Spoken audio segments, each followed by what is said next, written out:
थी, मैंने काफ़ी टाइम से इस्लाम के बारे में पढ़ा था थ्रू गूगल से, और पढ़ने के बाद मुझे काफ़ी टाइम से इंटरेस्ट आने लगा इस्लाम के बारे में, और मैंने मोहम्मद फैसल से फिर शादी की, और फिर मैंने अपनी मर्ज़ी से अपना नाम चूज़ किया फ़िज़ा, जो कि मुझे अच्छा लगता था, फ़िज़ा फ़ातिमा। जी। फिर क्या हुआ? आप कानपुर की रहने वाली हैं, दिल्ली क्यों आप आ गई? कानपुर से ज़्यादा सेफ मुझे दिल्ली लगी, इसलिए हम दिल्ली आके रहे। कानपुर अनसेफ क्यों हो गया? जी, वहाँ का लॉ, जो वहाँ का जो कानून है, जो चीज़ें चल रही हैं। क्यों कानपुर हिंदुस्तान से अलग है क्या? नहीं, बिल्कुल अलग नहीं है, पर मेरे घर से प्रेशर आता है, दबाव आता है, पुलिस पे प्रेशर डाला जाता है, और हम यूपी के ही रहने वाले हैं, बट हमें दिल्ली ज़्यादा सेफ इसलिए लगा क्योंकि हमें लगता है यूपी के मामले में दिल्ली ज़्यादा सेफ है हमारे लिए। नहीं, यूपी क्यों सेफ नहीं है? वो क्या हिंदुस्तान से बाहर तो नहीं है? नहीं। वहाँ का कानून अलग नहीं है, वहाँ की सिर्फ सरकार अलग है। जी, सरकार। तो क्या आपको लगता है कि योगी सरकार में आप नहीं रह सकती थी? और आपके लिए जो आपके इलाके में, आपके शहर में जो खबर चलाई जा रही है, आपके घर वालों ने ये लिखवाया कि आपकी गुमशुदगी हो गई, बल्कि आपको किडनैप कर लिया गया है और आपको लेकर के चले गए हैं फैसल, जो आप लोग देख रहे हैं मोबाइल स्क्रीन पर, ये है मोहम्मद फैसल। जी हाँ, मोहम्मद फैसल। इन्होंने इनसे शादी की। तो आपसे शालिनी यादव उर्फ फिजा फातिमा जब आपसे शादी की है, जी, तो आपने क्या चीज होकर के, किस बात से प्रभावित होकर के इनसे शादी की है? आप अपने मजहब के लड़के से भी कर सकती थी। जी, बट मुझे ये पसंद थे, इनका नेचर, इनका बिहेवियर, इनका नेचर मुझे काफ़ी पसंद आया। इन्होंने कभी मुझ पे दबाव नहीं डाला कि तुम हिंदू हो, तुम मुस्लिम हो जाओ, या जैसे कि तुम्हारे धर्म में ऐसा है वैसा है। कभी भी आज तक मुझसे इन्होंने कोई भी गलत बात नहीं की, जैसे कि हिंदू धर्म को लेकर कुछ भी गलत नहीं कहा। मेरा खुद का इंटरेस्ट था, मेरा खुद का इंटरेस्ट आया, मैंने इस्लाम के बारे में पढ़ा और मुझे काफ़ी अच्छा लगा। आपने कहाँ पढ़ा है इस्लाम को लेकर के? थ्रू गूगल के थ्रू मैंने पढ़ा है। गूगल के थ्रू पढ़ा।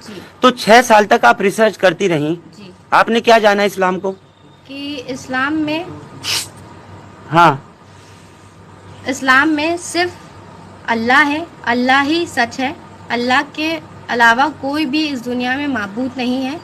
मुझे अल्लाह के अलावा इस दुनिया में और कोई नहीं है। सच हक सिर्फ और सिर्फ अल्लाह है, अल्लाह के अलावा इस दुनिया में कोई भी नहीं है, और अल्लाह को ना किसी ने जना है, ना ही अल्लाह से कोई जना है। ये कहाँ से पढ़ा आपने? गूगल से। ये तो सूरत है पूरी। जी, गूगल से है, आप डालिएगा, सर्च कीजिएगा। आज के हाईटेक टेक्नोलॉजी में आई थिंक इतना सर्च करना या किसी चीज़ के बारे में सर्च करना गूगल से कोई डिफ़िकल्टी नहीं है। नहीं, तो आपने इस्लाम के बारे में पढ़ा, इस्लाम से प्रभावित होकर के आपने एक मुस्लिम लड़के को ढूंढा, फैसल को, या फैसल आपको मिले तो फिर आपने पढ़ना शुरू किया और 6 साल तक आप ये पढ़ती रही और उसके बाद आकर के आपने शादी की है इनसे? नहीं, मेरा इंटरेस्ट था, बट जैसे फैसल से मैं मिली, फैसल से मिलने के बाद मैंने गूगल में पढ़ना स्टार्ट किया। पर मुझसे फैसल ने आज तक कभी जिक्र नहीं किया कि तुम इसके बारे में पढ़ो या इसके बारे में जानो।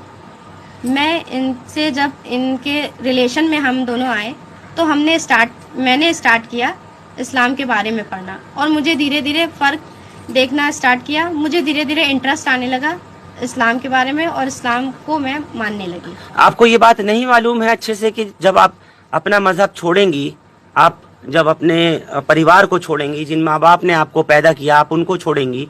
6 साल से एक लड़का आपको मिला तो आप उसके खातिर अपने उन माँ बाप को, जिनके साथ आप 20-22 साल से रहती आ रही हैं, उनको छोड़ करके आएंगी। तो आपको ये नहीं लगता कल आपको ये लड़का छोड़ दे तो? नहीं, बिल्कुल, मुझे इन पर पूरा ट्रस्ट है, ये मुझे नहीं छोड़ेंगे, मुझे इन पर पूरा यकीन है। ये तो आपका प्यार बोल सकता है ना? नहीं sir, actually I have seen the quality in this man, that's why I know him very well. नहीं, you have seen the quality in this man for how long? कितने टाइम में देख करके आपने समझा कि इनकी ये क्वालिटी है? माँ बाप की क्वालिटी तो आप 22 साल से देखती आ रही थी। इसीलिए माँ बाप की जब क्वालिटी देखी तो फैसल ने और हमने ये डिसाइड किया था कि नहीं, हम अपने माँ बाप को हर्ट नहीं करेंगे, अपने माँ बाप को तकलीफ नहीं देंगे। हम तकलीफ ले सकते हैं पर अपने माँ बाप को तकलीफ नहीं देंगे। तो अब तो माँ बाप तकलीफ में नहीं है? बिल्कुल है, इसलिए हम लोगों ने कम से कम ऑलमोस्ट 5 to 6 मंथ के लिए बात करना भी छोड़ दिया था अपने पेरेंट्स के लिए। बात करना भी छोड़ दिया था कि अपने पेरेंट्स को हम नहीं हर्ट कर सकते और उनके साथ गलत नहीं कर सकते, क्योंकि उन्होंने हमें पाला पोसा है और उनके सेंटिमेंट वो इमोशनली उन्हें हम हर्ट नहीं। तो आपने माँ बाप से अपने क्या कहा था कि मैं एक मुस्लिम लड़के से शादी करना चाहती हूँ? नहीं, बिल्कुल नहीं कहा था। तो फिर किस तरह से आप उनको मनाना चाहती थी जो वो नहीं माने? मैंने उनसे जिक्र इसलिए नहीं किया कि मैं हिंदू हूँ, वो मुस्लिम है। आज जैसा कि न्यूज़ में दिखाया जा रहा है, अगर मैं अपने पेरेंट्स से जाके बात भी करती तो शायद जब मैं यहाँ आज लाइव बैठी हूँ, शायद मैं लाइव ना बैठी होती। मतलब किस बात का खतरा आपको लग रहा है अपने पेरेंट्स से? यही रिलीजन का कि तो क्या करते वो, क्या मार डालते आपको? मुझे क्या करते, मार डालते या फैसल के साथ क्या करते ये मुझे नहीं मालूम है। वो तो आज जो न्यूज़ में दिखाया जा रहा है। कुल मिलाकर के आपने फैसल को जाना फिर इस्लाम को जाना?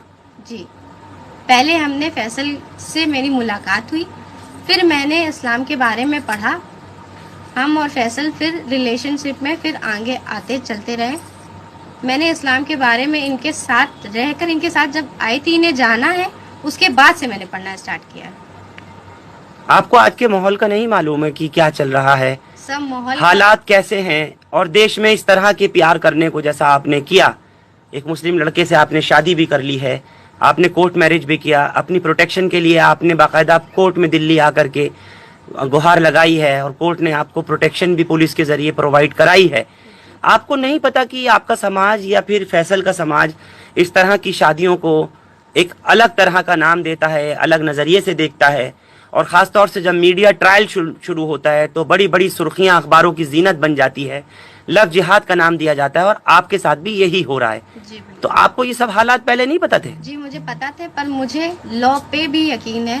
जैसे कि राइट टू चॉइस के अंडर पर्सन अपनी चॉइस से, अपनी मर्जी से रिलीजन एक्सेप्ट कर सकता है। And I am adult, right to freedom of religion के अंदर हम अपने धर्म को बदल सकते हैं। अपने धर्म को, हमें खुद को अधिकार है कि हम अपनी जिंदगी में, अपनी पर्सनल लाइफ में क्या कर रहे हैं, अपनी चॉइस है कि हम क्या चूज करें।